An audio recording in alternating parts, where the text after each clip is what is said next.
Soyez bénis, peuple de Dieu. Soyez abondamment bénis. Nous allons passer à la déclaration de la parole de Dieu. Je suis dans le livre de 2 Samuel, chapitre 3. Je vais lire le premier verset. Et la Bible dit ceci. La guerre dura longtemps entre la maison de Saül et la maison de David. David devenait de plus en plus fort et la maison de Saül allait en s'affaiblissant. Soyez abondamment bénis. Voilà, la Bible nous montre cette situation. Lorsque Saül était mort, David n'était pas automatiquement devenu roi. Il y avait sa descendance qui revendiquait le trône par le sang, alors que Dieu avait déjà oint David par l'esprit. Il avait déjà oint, il était déjà l'héritier du trône, selon les seigneurs. Et il y avait donc guerre. Et la Bible nous renseigne que cette guerre avait duré, que cette guerre était en train de persister. Ça, c'est ce qu'on voyait dans le monde physique. Mais la Bible nous renseigne encore que pendant qu'il y avait la même guerre, David devenait de plus en plus puissant, de plus en plus fort, alors que les ennemis étaient en train de devenir faibles. Ils étaient en train de devenir davantage faibles. Et c'est ce qui nous arrive aussi souvent. Et le diable le sait. Le diable sait une chose, c'est que même l'homme le plus déterminé, lorsque la bataille est longue, dans un cycle long de combat, souvent les gens abandonnent.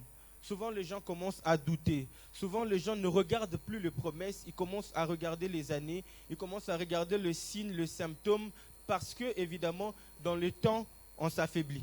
Le diable est conscient de ces choses. Voilà pourquoi il aime toujours nous amener à bout. Soyez bénis. Mais la Bible est en train de confirmer que pendant que la même guerre durait, David était toujours le plus puissant. Et quelle que soit la situation que nous traversons, même si elle dure, nous restons victorieux.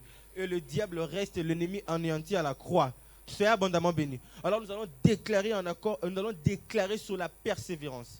Plus nous sommes persévérants, plus nous allons voir et palper les promesses que Dieu a déjà prononcées sur notre vie. Déclarons au nom de Jésus. Père céleste, au nom de Jésus, je te loue, je te remercie, je te rends grâce. Gloire à toi, louange à l'Esprit Saint. Merci Seigneur, parce que moi, je suis devenu enfant de Dieu depuis le jour où j'ai confessé de ma propre bouche le Seigneur Jésus, et je crie dans mon cœur que Dieu l'a ressuscité d'entre les morts. Je suis sauvé, j'ai la même nature que le Père, je suis à l'image du Fils de Dieu. Au nom de Jésus, il est écrit dans Proverbe 30, les lions, les héros des animaux, ne reculant devant qui que ce soit. Ainsi je déclare, je suis un jeune lion, je ne reculerai jamais, je n'abandonnerai jamais les promesses qui sont à moi. Au nom de Jésus, même si le diable, même si les situations pensent me tromper à cause de la durée, je ne reculerai jamais.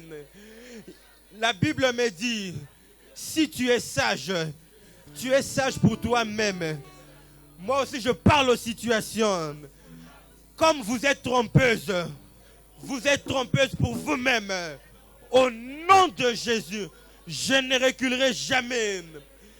La Bible dit dans Psaume 84, leur force augmente dans la marche.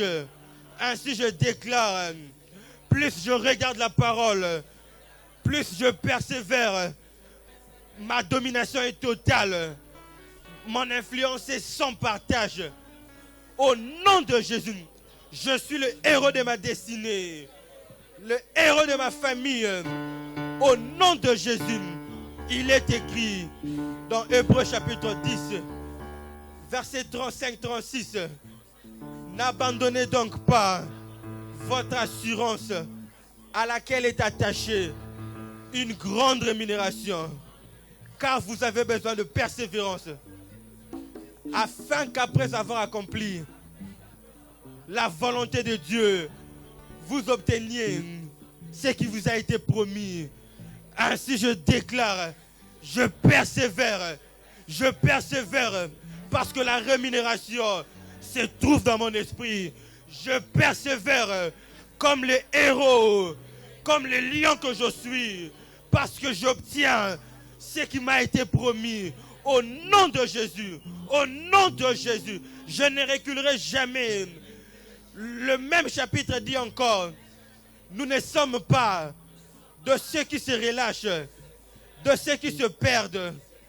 Mais moi, j'ai la foi pour sauver mon âme.